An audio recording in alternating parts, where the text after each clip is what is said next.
edition of Beer to Whiskey Studios, high atop Barley's Tap Room on Washington Street in downtown Greenville, South Carolina. I'm Russ Heaps, and I'm here spreading the gospel of good taste with a Big John and Five episode. And that's where I get my good buddy over here on the far end, Big John Richards, and he picks a beer from among Barley's 72 taps, so I was corrected earlier. Hey, you were close, Russ. I was in the ballpark. Yeah. 72 taps, and we sniff them, we taste them, we kibitz about them, we learn about the brewery, and we sometimes hear a little brewing history. And what has happened here is that we were doing an episode on Bell's Hopslam, and Josh Beebe here, to my immediate left, who owns the Barley's Tap Room and the Trapdoor and the Burrow out wherever it is on Augusta Road in Greenville. It's somewhere. It's a really nice restaurant. Actually, restaurant. And actually, it's fairly close to my house. I just don't know which direction it is from here. So, anyway, we were okay. National Pizza Day. Yeah, he cannot have another beer. we were sipping and talking about the draft version of Hopslam, and Josh mentioned that he had had some bottles of it, and he had tried a bottle of it and was surprised at how different the bottle tasted from the draft. Well, year to year, I think. Year to year, yeah. Like, it's a little experiment I do every year because we only get this beer once a year, and I noticed several, maybe 8 years ago, there was a pretty distinct difference between the bottle and the draft, which happens a lot, just different packaging sizes and different materials and whatnot. And I haven't done it this year, so we thought we'd give it a shot.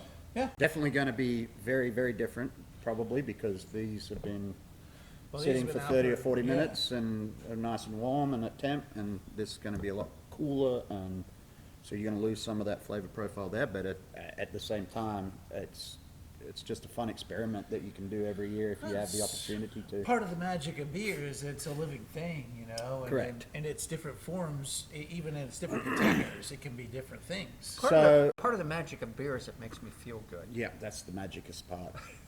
That's Is the that a real. word? That's the real magic. Yeah. Yeah. Magicus. The Morris. Magicus. Morris. The magicest part. Morris magicus part. So I think the best definition of that, you look Most at, magicist.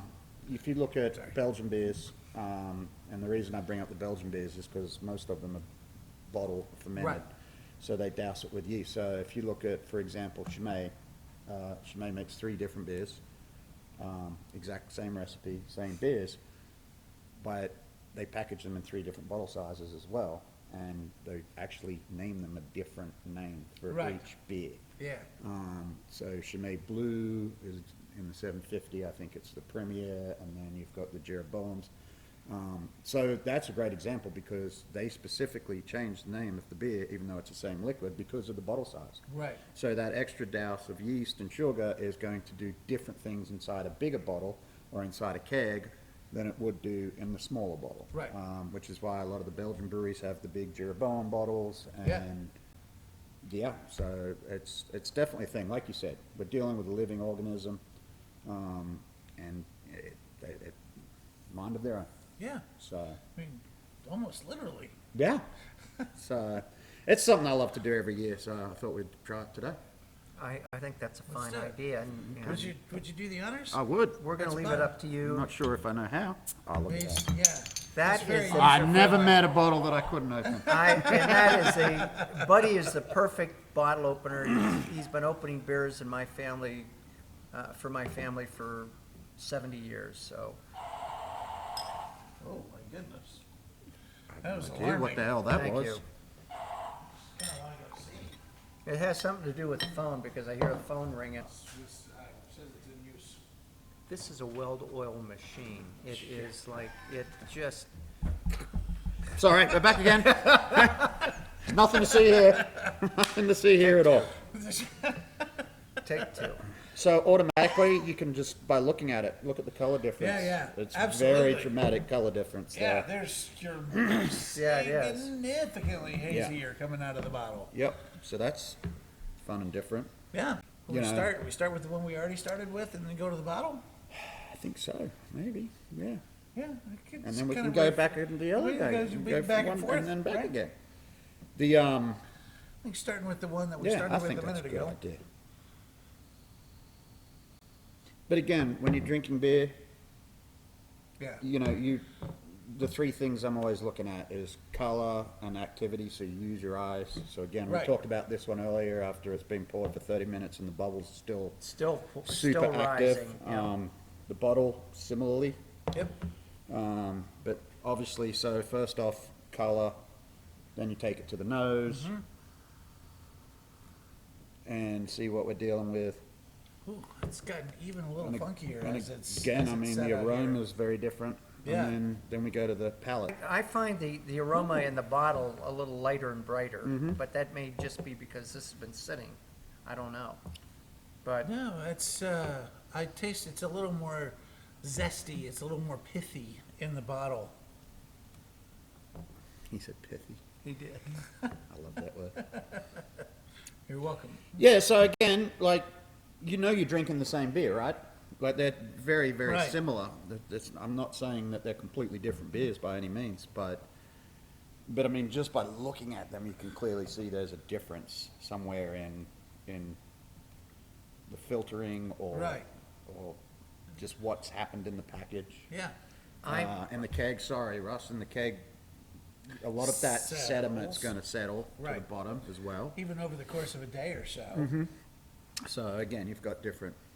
I was just going to say, there's a beer out in Montana called Moose Drool. And Very familiar with Moose Drool. in the bottle, it is one of my favorite all-time brown beers. Yep. I love that beer. It's good.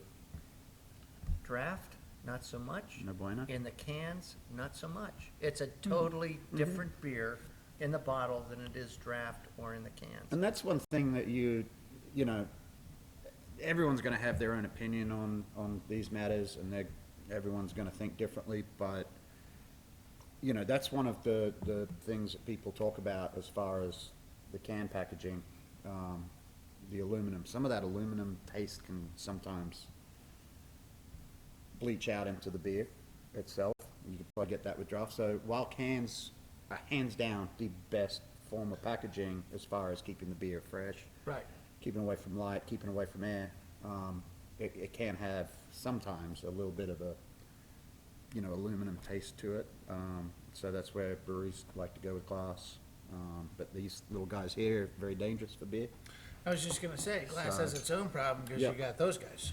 And then you also have the light. So, yeah, I mean, it's, I don't know, everyone's got their own opinion on packaging, but these are just Well, sort of that's things just- I've noticed over 20 years in the business. That's just one beer that I have noticed because I've had it in all three versions.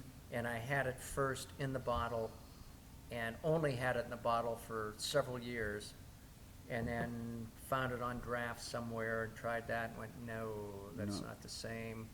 And in my last trip out west, here 3 or 4 months ago, I bought a couple of 6-packs of it, and they were cans, and it was like, yeah, Still this not. isn't anything close to what I remember.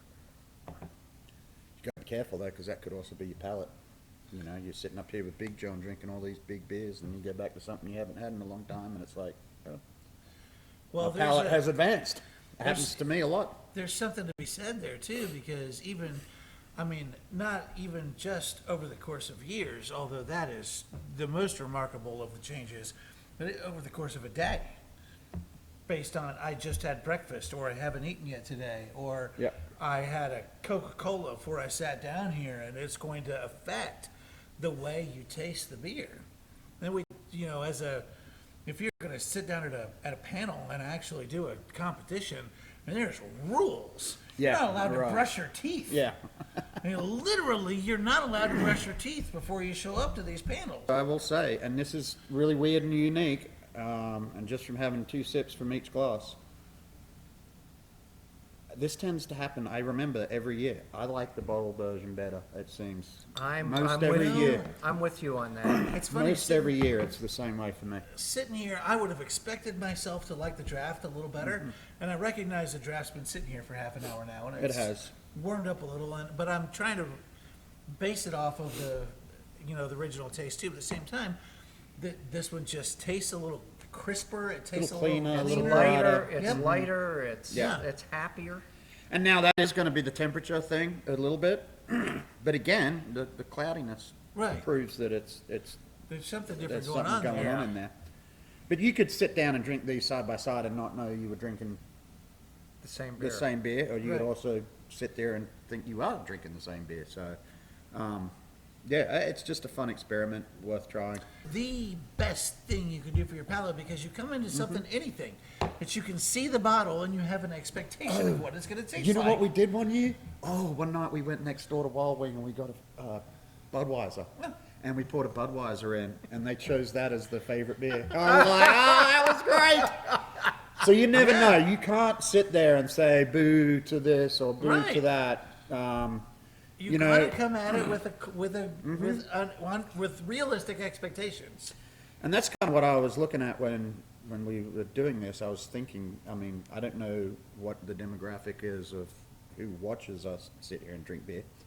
I would like to think that it's probably pretty beer nerdy Yeah, type people. probably all And five of this is, yeah. Wait, there's only two. The three of us are here, so there's only two left them. out. Probably fair. And I know a lot of the people out there probably already do this, but it's something different for the beer nerd to really Oh man, just have fun with, you know? It's Right. nothing, we're not saying anything about the beer or the brewery or, oh, they did this and it's wrong and da-da-da-da. Right. It's just like, this is really cool and unique and different. And Yeah. it's all just because of the vessel size and Right. whatnot. So the other best thing you can do, if you want to learn about beer, I do this all the time, used to especially. Get a book. So again, Michael Jackson's book. Yeah. Or go online and read the tasting notes. Even read the back of the bottle. right. Because a lot of the time, this is with food, beer, everything. A lot of the time, you can't identify the flavors, but you identify them. Right. We did a wine tasting yesterday, and I was like, what is that flavor I'm tasting? I just couldn't find it. And then someone else was like, honeysuckle, and I'm like, oh yeah, that's what it was. So if you're reading about something while you're drinking it, and you're studying it, then you can identify those nuances. I would drink the beer first, Right. then read, I do and it. then go back. I've That's said how I that like exact to do it. thing, that I always will drink the beer, say halfway through, and Find then your go own. look at the bottle. Yep. And then thing number two is I love doing this, Mm-hmm. is sit down with people who are drinking the same beer as you and talk about it. Yeah. That's it. That's all it takes. And, So, and I will say, 25 years ago, I did my first wine tasting, Yeah. kind of like where I actually sat down with a group and learnt about wine. right. And I remember just being absolutely scared out of my brains because I didn't want to say anything because I would sound like a freaking moron. Right. I worked in the kitchen and I'm sitting in with a bunch of servers at a restaurant down the road and they all know everything about wine and they're saying, oh, I like the tannins and I like this. And I'm like, this tastes like a dirty shoebox to me. I don't know. I'm like, I don't know what I'm saying. And I said something. I was like, I'm sorry, that might be wrong. And I'll never forget, my manager at the time turned to me and he said, Josh, he said, there is no wrong answer in Right. this at all. So just because you pick up tannins or dirty socks or bubble gum or We talked about gym whatever. socks during our last one. Yeah. There's a reason I bought it in. Drinking beer or drinking anything or eating anything with a group that is experienced and has a passion, you can learn so much more, like you said. Oh, Yeah, boy. yeah. Well, I think we've beat this horse to death. Yeah, fun experiment, guys. I really Yeah. enjoyed it. Yep, this was a good idea. Like I Josh. said, it's just something different and fun Finish to the do. bottle one first. There you Of course, go. there was less of it, but I don't know. I'm doing pretty probably well is. right here. Yeah. I'm neck and neck. I suppose if I went back to this one, I'd probably be with you. We'll get to that in a minute. We'll It's see. going to be a mystery. You're never going to know. And with that, Ah, Josh, thanks for Well, joining cheers. us. Whoa. Clang. See you next time.